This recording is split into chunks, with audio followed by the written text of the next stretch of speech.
Halo teman-teman semua, selamat datang di podcast Lasar, edisi spesial visualisasi bangsa bersama saya sebagai host, dia yang akan menemani teman-teman selama beberapa menit ke depan untuk membedah seperti apa sih wajah Indonesia di masa depan dalam imajinasi kita sebagai ASN.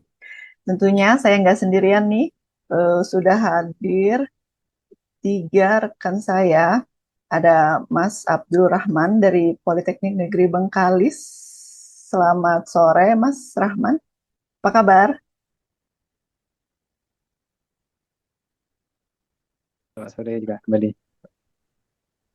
Kemudian, baik. Kemudian ada Mbak Ani Rahmawati dari Universitas Lambung Mangkurat. Apa kabar, Mbak Ani?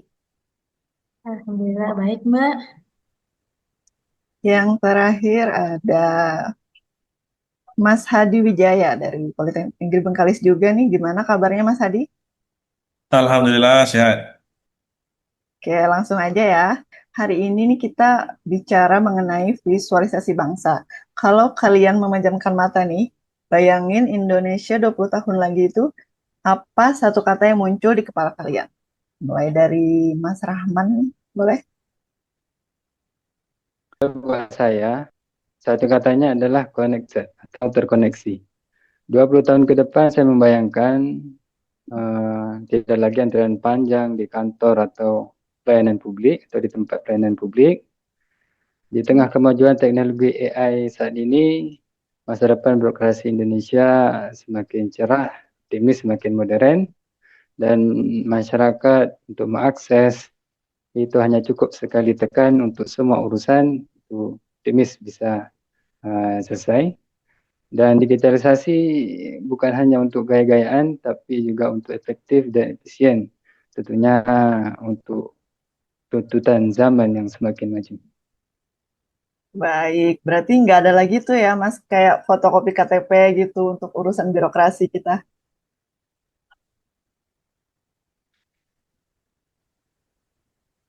Ya, untuk fotokopi berulang itu akan jadi sejarah ya. Kita optimis di era revolusi 4.0 itu kedepannya akan semakin maju bahkan bisa mencapai revolusi industri 5.0 ya. Semakin modern tentunya. Amin, semoga sistem digital kita semakin maju ya. Terima kasih untuk Mas Abdul Rahman. Ya, amin. Semakin. Terima kasih. Eh, Selanjutnya nih ke Mbak Ani. Kalau Mas Abdurrahman tadi ya, kita lebih bicara sistem ya.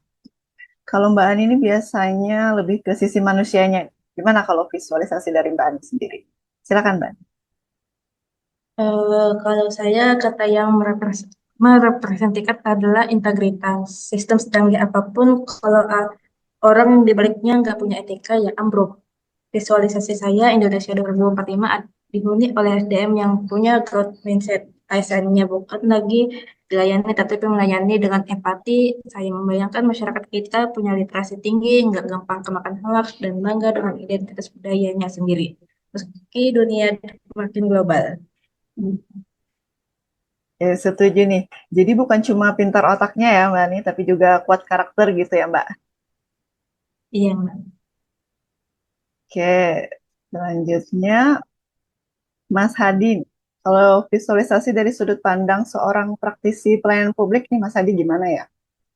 Menurut Mas Hadi. Jadi menurut saya kata yang tepat adalah inklusif. Jadi visualisasi bangsa yang hebat menurut saya adalah saat fasilitas di Jakarta atau di kota besar di Pulau Jawa sama kualitasnya dengan di pelosok Papua atau di Kalimantan. Saya membayangkan infrastruktur kita menjangkau sampai ke titik terluar.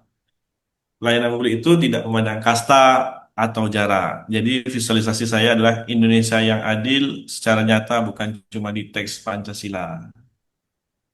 Oke, luar biasa nih. Jadi kita punya perspektif teknologi ya dari Mas Rahman, kemudian karakter dari Mbak Ani, dan keadilan akses dari Mas Hadi tadi. Oke, sebelum kita tutup nih, singkat aja. Untuk mewujudkan visualisasi itu, apa langkah kecil yang harus kita lakukan nih sebagai peserta latsar calon ASN nih?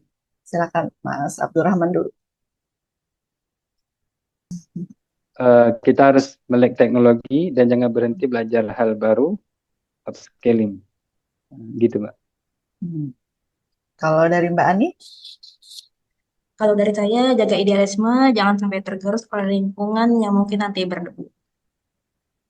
Baik, kemudian dari Mas Hadi, gimana Mas? Kalau dari saya, yaitu bekerja dengan hati. Ingat, kalau setiap dokumen yang kita kerjakan itu berdampak pada hidup orang lain. Baik, luar biasa nih. Semoga visualisasi bangsa yang kita diskusikan tadi menjadi komitmen kita ya sebagai ASN masa kini.